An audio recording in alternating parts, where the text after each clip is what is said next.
Hey guys, what's up? Welcome back to Triple Double Nation. Today we're looking at Lonzo Ball and 5 players who will be overhyped and overpaid in NBA free agency. Let's get right into the video. Jarrett Allen, C, restricted. Every postseason we get reminders that conventional centers, even the very best of them, struggle to survive when opponents invariably downsize, space the floor, and take old school bigs out of their comfort zones.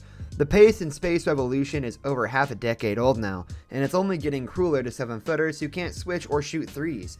And yet here we are seeing reports that Jarrett Allen could be in line for 9 figures in restricted free agency. Allen is good at what he does, which is defend the rim and rebound. And he's been in the league since 2017 and 18 and is one of just 8 players to amass 200 games in that span with a rebound rate of over 17% and a block rate of north of 4%. The only guys in that club with more win shares over the last 4 seasons are Joel Embiid, Clint Capella, and Rudy Gobert. The Cleveland Cavaliers have signaled their intent to make Allen a key piece of their long-term plans all along. They traded a first-rounder to get him, bought out Andre Drummond, and straight up said the 23-year-old center is a significant part of their future. But $100 million for a throwback big in a league increasingly obsessed with versatility and 6'8" wings who can switch across 5 positions? That's a little excessive. Dennis Schroeder, PG, unrestricted. Dennis Schroeder ranked 56 in true shooting percentage among the 72 players who attempted at least 700 shots in 2020 and 2021. Charitably, that's unremarkable for a guy defined mostly by his offense. Despite his sub-mediocrity among volume shooters, Schroeder has long seemed confident he's due for a heap of cash in free agency. He wasn't interested in the 4-year, $84 million extension for the Los Angeles Lakers offered him in the season, according to ESPN's Brian Windhorst, and now it sounds like that rejected deal was nowhere near the 27-year-old's asking price. Armin Andres, the vice president of the German Basketball Federation, told the Absolute Basketball podcast that Dennis Schroeder has communicated this clearly. He wants $100 million, $120 million, which he will probably get. Schroeder started 61 games for a Lakers team that needed offensive creation, even if it came with no hum efficiency. That said, he profiles as a prototypical spark off the bench, the type of guy that teams typically pay $12 to $15 million per season and turn loose against opposing second units.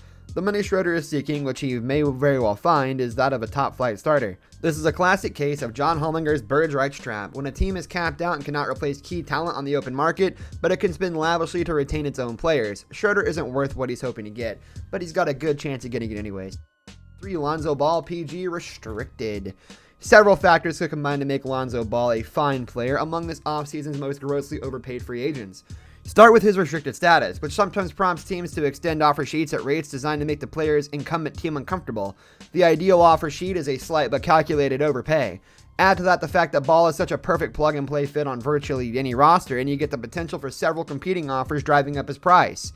Everyone should have interest in a brilliant passer who can supercharge a transition attack, drain, catch, and shoot threes at a high volume, and keep the offense flowing with excellent vision and one-step-ahead reads. Ball gets a lot accomplished with a relatively low usage rate, making him terrific complementary piece in lineups of all shapes and sizes. There's also the New York Knicks component. They're one of the teams with max-level cap space, and they have particular need of a quality young player who can thrive alongside other primary ball handlers like Julius Randle and RJ Barrett. The Knicks shouldn't need to use a salary slot quite that large on Ball, but they can absolutely inflate his price with their spending clout. Finally, who knows what the Pelicans might be driven to do in an effort to appease Zion Williamson. If he lets management know that his contentment depends on the team proving it will pay to retain talent, or if he specifically signals he wants to keep playing with Ball, New Orleans might have no choice but to remove the ceiling on what it's willing to match. Ball isn't a star, but market conditions are lined up to ensure he'll be paid like one.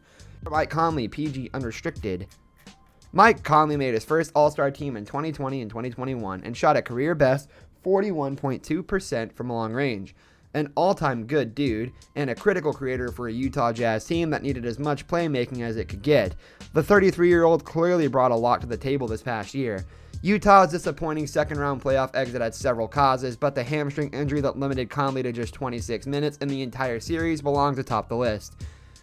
And that's where we segue into the concerns section. Conley will play his age 34 season in 21 and 22, and he's lost significant time to hamstring troubles for 2 straight years. Throw in the Achilles injury that limited him to just a dozen games in 2017 and 18, and his durability going forward is a serious issue. Even when healthy, Conley's performance suggested signs of athletic decline. For example, he never got into the rim less than frequently than he did in 2020 and 2021. This is another Birds Rights trap situation, as Conley is vital to the Jazz's hopes of contention and can't be replaced from the outside because of their cap situation. Utah is surely going to pay the luxury tax next year, but it may need to move one of Joe Ingles, Jordan Clarkson, or Derek Favors to avoid venturing frighteningly deep into the penalty. Though not technically tied to any one player, the added luxury tax dollars involved in re-signing Conley to a deal worth upward of $25 million per season are no less real to the organization. It feels like a mistake to fork over star-level money to an aging Conley, but even if he's pretty close to stardom at the moment. But the alternative of losing him and replacing him with nothing is even worse. DeMar DeRozan, SG, unrestricted.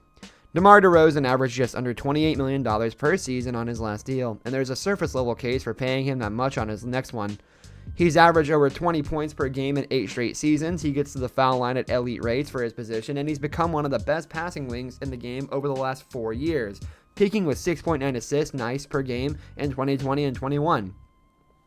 The 31-year-old has also cultivated an offensive game based on footwork, feel, and pure mid-post skill. Those types of wings age better than the ones who depend on speed and springs.